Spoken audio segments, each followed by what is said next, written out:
Извинете подпухналото ми лице. Прическата ми направя лапа и салама. И отиваме на ски.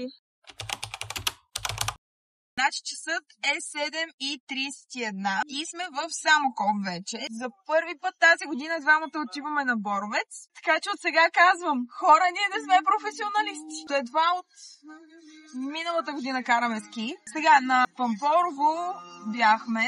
Ще видите малко кадри. Че доста напреднахме. Аз от зелена писта стъпих на синя и след това на червена, видиш ли. Лошото, че в момента термометъра на колата показва -7, преди малко беше -13,5 градуса. В приложението на Боровец пише, че горе е -2 градуса на мъркожиците. по-тънки дрехи. Ние сме с очакванията, сме гледали прогнозата на няколко места, че горе на Мъркоджиците, където не смятаме да караме днес, градусите ще бъдат около нулата. Уважаваме всеки стил музика. Това, което е музиката на Куко Бенц и Слави Трифонов, как не ви действа като кафе. Съжалявам, мазна чалгаръка съм. Сам е по-обран в това отношение. Хора, навигацията за пореден път искаше да ни закара на някакво съвсем различно място. Че най-странното място, до което ме отвеждала навигация мене лично, беше затвора в Смолян. За първи път идваме по-рано, отколкото трябва да дойде. По принцип идваме в 9 часа.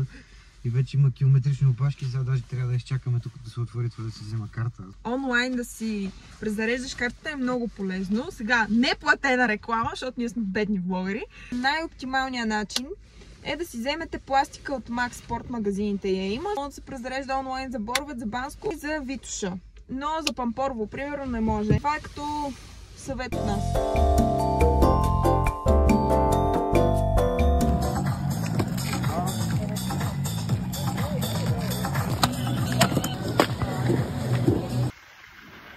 Ако идвате, да, идвайте много рано. Иначе след това не си заслужава. Прекрасно е за начинаещи, за по-напреднали. Прекрасно е за такива, които не карат, защото е супер готино. Да.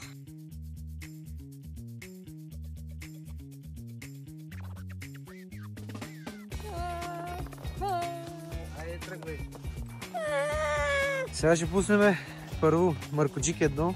Това е нейният кошмар, защото миналия път не се е справила особено. Да. Обаче последно като бяхме на Пампорово си пускаше червени писти без проблем. Проблема на синия Мъркоджик, аз като се спуснах даже първия път още тук, така се пребих баш накрая, че имам травма на коленете и затова в момента съм с на коленки. Забравихме да споменем, че днес е Международния ден на ските. По 1 левче за деца карта, ще бъде супер готино. Водете си децата на ски. Моите упражнения, които правя още в началната ми фаза на скиорство, включваха упражнения без щеките. Вау! Изчаквам да се изръпи. Реално в момента се карам без тях. Те едно, че си правя упражнения. Яко бабуни! Аз ще се пребия на 2 пъти, не знам дали видя. Изхвърли във въздуха направо и съвсем изгуби контрол. Бабуна. Добре сме. Дали е кринч? Да. Дали ми пука? Гледаме да не си изтървем телефона, най-важното. И щеките. Значи в крайна сметка си преодоля страха. На синя, да, но... Сега предлагам на червения Мъркоджик да се пускам. Аз в никакъв случай. Наистина се усещам как са ми супер нестабилни краката. В началото на деня е така винаги. Трябва да се позагрее и към края още преди, нали, не съвсем края, защото тогава вече много зле пистата, обаче към средата е най-добре се справяме, така че ще видим. Сами отиде да спуска червена. Отивам да пусна Мъркоджик 2B. Аз продължавам да загрявам. Сигурно ще загрявам до края на деня. Биби иска все още малко да загрее. Гледам да не съм свръх смела. До сега не съм я пускал тая писта. Защото точно тук преди 1 година се пребих. Сега е екстра.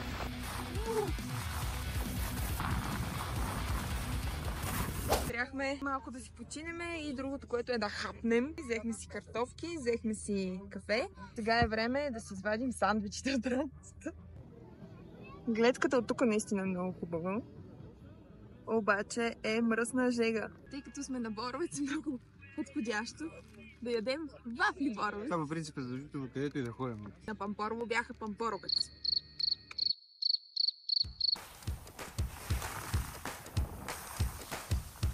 Аз той как минава, ще ми се и ние така.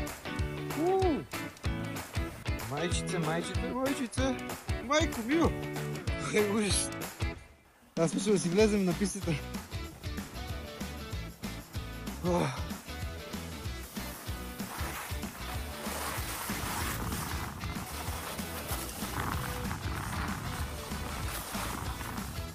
Ето, миналата година се излупа от тоалет и влезе в тази горичка. Едва ми излезе после.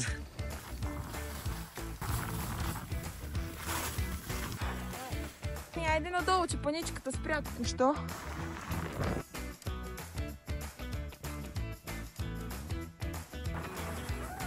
Оу, шит! Това долу опашката ли? Имам намерение да вляза да покарам малко в писта.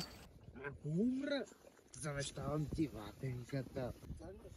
Я помахай с ръчичка нататък. Стига маха вече.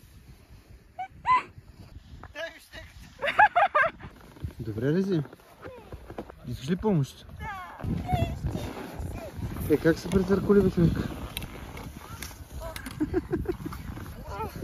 Повече от пистата да не излизаме, предлагам. Айде.